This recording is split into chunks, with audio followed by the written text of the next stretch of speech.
बच्चों, आज मैं आप लोगों का अपने YouTube चैनल एम इंस्टीट्यूट में स्वागत करता हूं और आप लोगों को 11th क्लास का स्ट्रेट लाइन मैं जो बता रहा था, स्ट्रेट लाइन में आप लोगों को कॉन्सेप्ट कराई थी, कई सारे फॉर्मूले आप लोगों को डेरिवेट करा चुका हूं। तो इसी के आगे आज हम लोग सीखेंगे सेक्शन फार्मूला।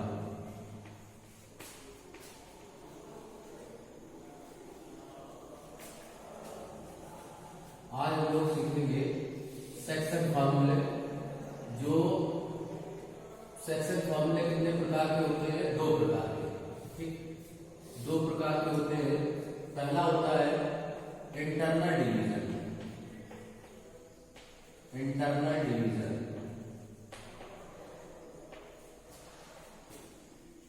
इंटरनल डिवीजन जिसको बोलते हैं अंतःविभाजन, इसको बोलते हैं अंतःविभाजन। दूसरा होता है एक्सटर्नल डिवीजन।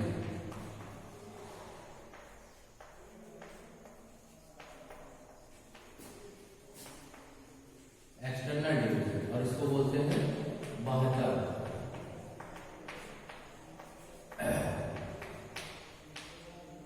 तो बेटा सेक्शन फॉर्मूला जो है वो 2 प्रकार का है, अंतःविभाजन और दूसरा है बाह्य विभाजन। ठीक, तो अंतःविभाजन में भी जब आप लोग पहले पढ़ेंगे एक्स एक्सिस के लिए, फॉर एक्स एक्सिस। तो जब एक्स एक्स के लिए या एक्स कोऑर्डिनेट 2 कोऑर्डिनेट होते हैं, एक्स और वाई। ठीक, अगर 2 कोऑर्डिनेट है, इसका फॉर्मूला क्या होता है? सपोज दैट हम लोग सीख रहे थे, जैसे ये कोई सेगमेंट है, ये लाइन का सेगमेंट है और ये लाइन का सेगमेंट है। अगर इसका कोऑर्डिनेट यहाँ P, ये पॉइंट Q। ठीक, this is the point x1 comma y1 and this is the point x2 comma y2। ठीक, ये x1 y1 है और ये क्या है? x2 y2। हमने क्या कर दिया? इसको डिवाइड कर दिया, बीच में कोऑर्डिनेट मान लिया, ये वाला कोऑर्डिनेट यहां पर, और इसके कोऑर्डिनेट ये r मान लिया पॉइंट, और इसके कोऑर्डिनेट मान लिए x y। ठीक, और इसको हमने इस सेगमेंट को डिवाइड किया m/n। ठीक, m/n में डिवाइड कर दिया। तो बेटा ये जो सेगमेंट PQ था, x1 y1 इसके कोऑर्डिनेट थे और x2 y2 इसके कोऑर्डिनेट थे। तो m और n के अनुपात में इसको हमने विभाजित किया है। तो पहले अगर हम लोग सीख रहे हैं अंतःविभाजन, ठीक, तो ये अंतःविभाजन m अनुपात n में करने पर इसका फार्मूला क्या मेंटेन होगा वो देखते हैं। ठीक, तो देखो x अक्ष के लिए जब ये फॉर्मूला बनाया जाएगा तो x अक्ष के लिए ये फॉर्मूला होता है mx2 plus nx1 upon m plus n।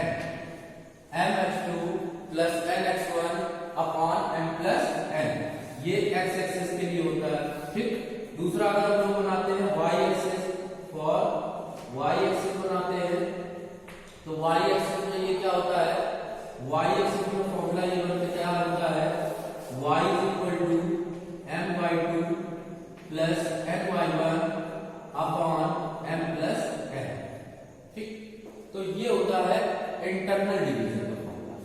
Section formula 2 प्रकार का है, इंटरनल डिवीजन, दूसरा एक्सटर्नल डिवीजन, अंतःविभाजन, और दूसरा बाह्य विभाजन। तो अंतःविभाजन का हम लोगों ने फॉर्मूला सीख लिया, x equal to mx2 plus nx1 upon m plus n, और y equal to m/2 plus n/1 upon m plus n।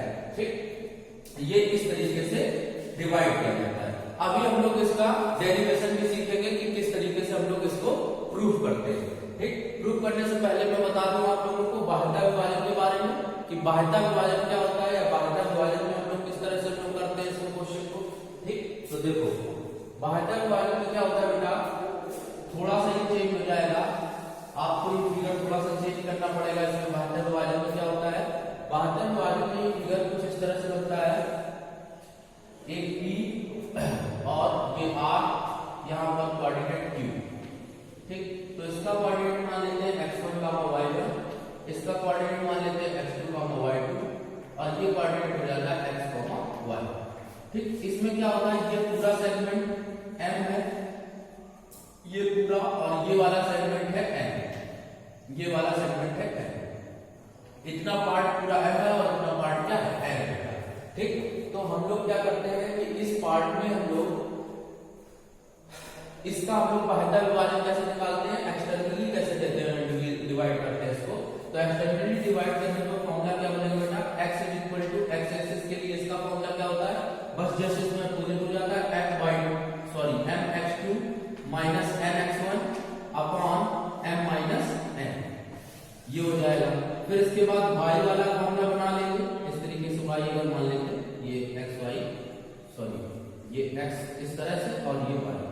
ठीक, तो जब y निकाल लेते हैं तो y का फॉर्मूला क्या हो जाता है m/2 माइनस n/1 अपॉन आ जाता है m माइनस n। ठीक, तो ये दो फॉर्मूले, ये चार फॉर्मूले हो गए कुल मिलाकर, चार फॉर्मूले आपके समझ में आ गए होंगे। देखा आपने कि हम लोग किस तरह से इन फॉर्मूलों का फॉर्मूला, ये तो हमने देख लिया कि ये फॉर्मूले हो गए। अब फॉर्मूले का बेटा हम लोग सीखते हैं डेरिवेशन, कैसे हम लोग प्रूव करेंगे कि ये फॉर्मूला कैसे आता है या आपको ये फॉर्मूला कैसे बनाना है। ठीक, ये फॉर्मूला कहां से बनकर आता है, कैसे हम लोग इसको डेरिवेट करते हैं, तो इसके बारे में हम लोग सीखेंगे आगे नेक्स्ट। देखिए तो देखो, इसको पहले हम लोग इसको डेरिवेट करेंगे फिर इसको डेरिवेट करेंगे। ठीक,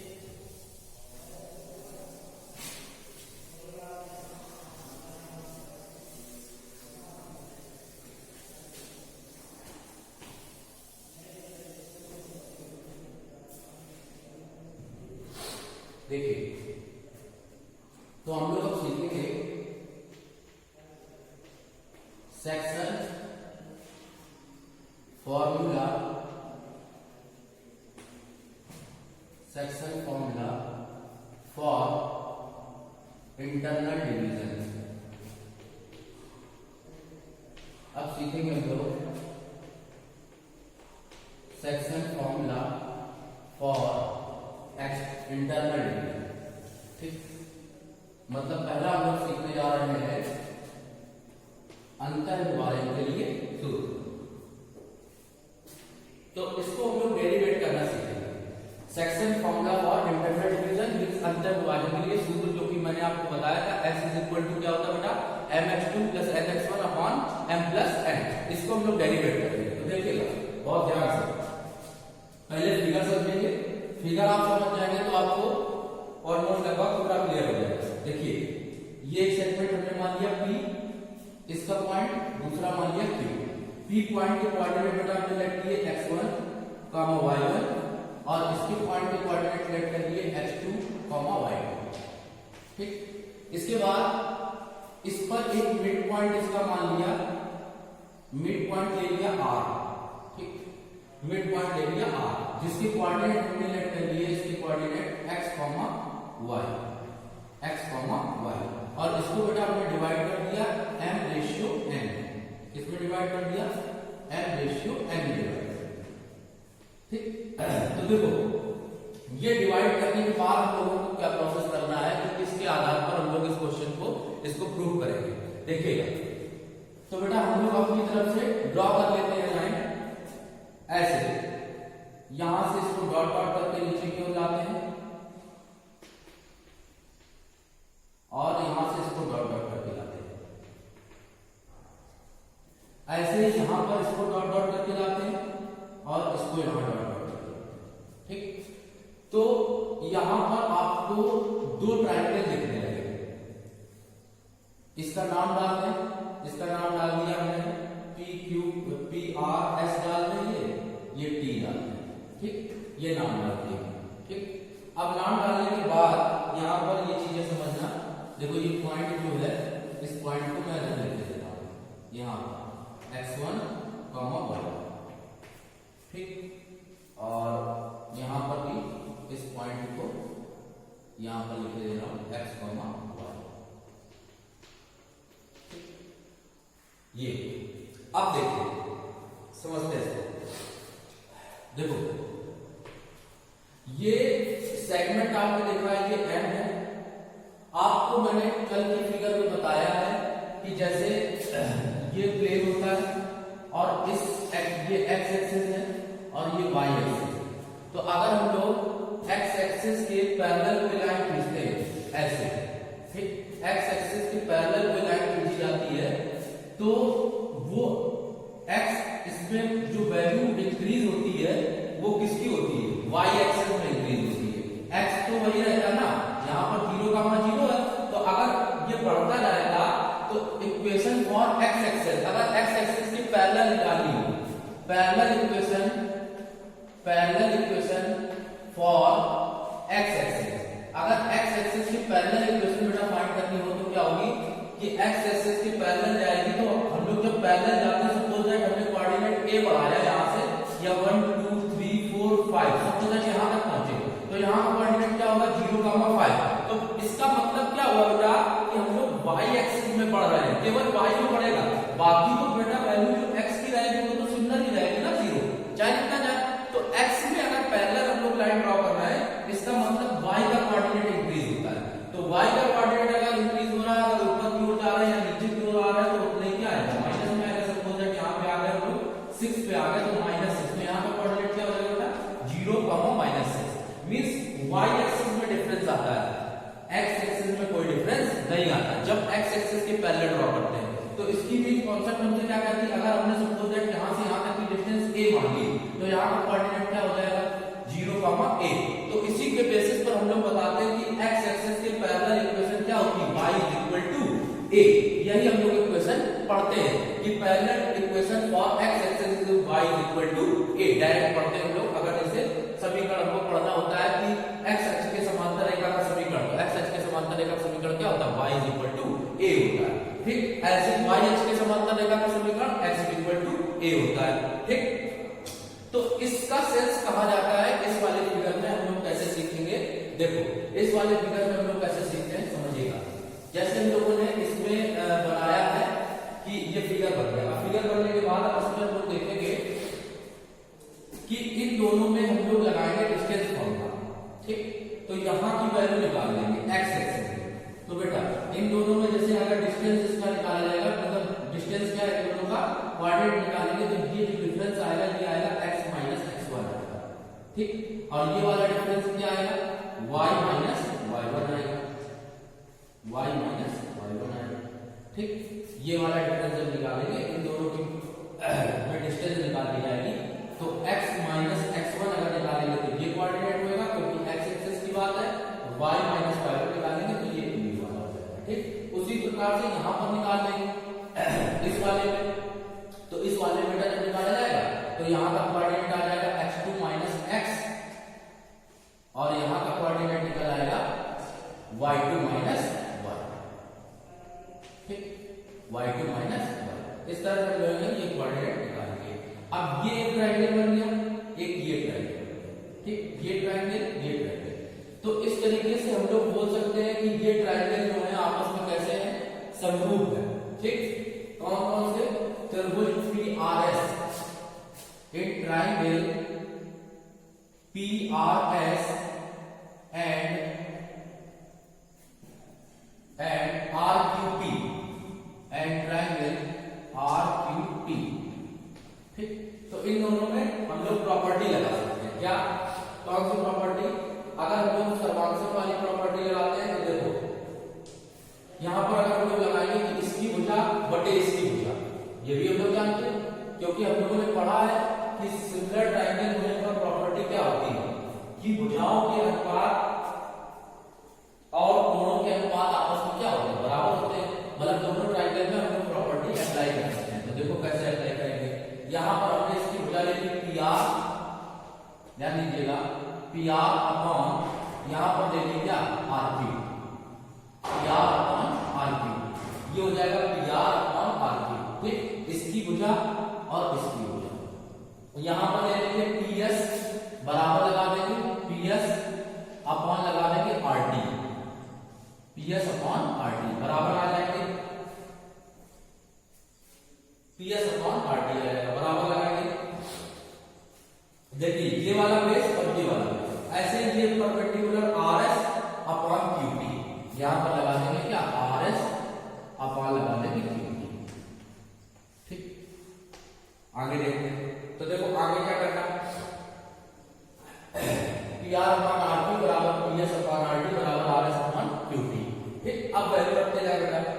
पी आर कितना होगा एम, कितना एम अपॉन आर पी कितना आ जाएगा एन आ जाएगा, बराबर लगाएंगे। ठीक, पीएस कितना है पीएस है बेटा x माइनस x1 कितना है x माइनस x1 और RT कितना है x2 minus x is equal to, यहां पर आ जाएंगे नेक्स्ट RS देखें, RS कितना बेटा RS है y माइनस y1, RS है y minus y1 upon QT कितना बेटा y2 minus y, y2 minus y। ठीक, इस तरह से हमने ये दोनों वैल्यू इसमें पुट करके रख दी। अब पुट करने के बाद हम लोग क्या करेंगे बेटा, इसको जब हम लोग एक बार इस वाले कोऑर्डिनेट को इसके बराबर कराएंगे तो x का वैल्यू मिलेगा, एक बार जब इसको इसके बराबर कराएंगे तो y का x मिलेगा। ठीक, तो y वाले से बराबर कराते हैं, पहले हम लोग लिख लेंगे फॉर x एक्सिस के लिए फाइंड करते हैं। तो देखो m upon n is equal to x minus x1 upon x2 minus x। ठीक, x2 माइनस x क्लियर हो गया। ठीक, इसके बाद अब हम लोग क्या करते हैं कि जैसे अब हम लोग इसमें वैल्यू फाइंड आउट करते हैं x2 m upon n is equal to x minus x1 upon x2 minus x। तो हम लोग कैसे निकालेंगे इसको, देखो हम लोग मल्टीप्लाई कर देंगे क्रॉस, इसका मल्टीप्लाई इसमें करेंगे तो क्या आ जाएगा m इन ब्रैकेट आ जाएगा x2 minus x is equal to n in bracket x minus x1। ठीक, अब ये निकल आया, इसके बाद इसका मल्टीप्लाई कर देते हैं इसमें तो आ जाएगा mx2 माइनस mx बराबर nx माइनस nx1। ठीक, तो बेटा हम लोग क्या करेंगे, इस पार्ट को इधर ले आएंगे तो क्या आ जाएगा बेटा mx2 plus nx1 is equal to nx plus mx। तो बेटा mx2 plus nx1 is equal to x common ले लें तो m प्लस n आ जाएगा और x का वैल्यू निकालेंगे तो आ जाएगा mx2 प्लस nx1 अपॉन आ जाएगा m प्लस n। इस तरह से हम लोगों ने ये देखा कि x एक्सिस में फॉर्मूला बन के आ गया mx2 plus nx1 upon m plus n। ये हम लोगों ने x एक्सिस के लिए फाइंड करके निकाल दिया। ठीक, सिमिलरली अगर हम लोग y एक्सिस के लिए निकालें बिल्कुल ऐसे ही उसमें भी निकालना पड़ेगा। ठीक, तो देखो उसमें कैसे निकालते हैं, y एक्सिस के लिए भी निकाल देते हैं, लिखेंगे फॉर y एक्सिस के लिए अगर फाइंड आउट किया जाएगा तो कैसे हम लोग निकालें, या y कोऑर्डिनेट के लिए निकालें, x एक्सिस ये हो गया, x कोऑर्डिनेट हो गया, y कोऑर्डिनेट निकालेंगे तो इसमें भी m upon n is equal to y minus y1 upon y2 minus y। ठीक, तो इसमें भी वही चीज की जाएगी, क्रॉस मल्टीप्लाई करेंगे और क्रॉस मल्टीप्लाई करने के बाद सॉल्व करेंगे तो आ जाएगा my2 minus my is equal to ny और माइनस ny1। इसको जब ले आएंगे my2 माइनस ny1 प्लस हो जाएगा is equal to m plus n, ये इधर ले आएंगे और y कॉमन ले लेंगे तो यहां से भी y का वैल्यू फाइंड आउट करेंगे तो my2 plus ny1 upon m plus n। इस तरह से हम लोगों ने y का भी कोऑर्डिनेट फाइंड आउट कर लिया। क्लियर हो गया सबको, सबको समझ में आ गया। देखो बहुत अच्छा सेक्शन फॉर्मूला हम लोग कैसे सीखते हैं और ये हमने आपको बता दिया इंटरनल डिवीजन का फॉर्मूला। ठीक है, इसके बाद हम लोग सीखेंगे एक्सटर्नल डिवीजन का फॉर्मूला। पहले ये आप इंटरनल डिवीजन का सबको क्लियर हो गया होगा। ठीक, ये आ गया।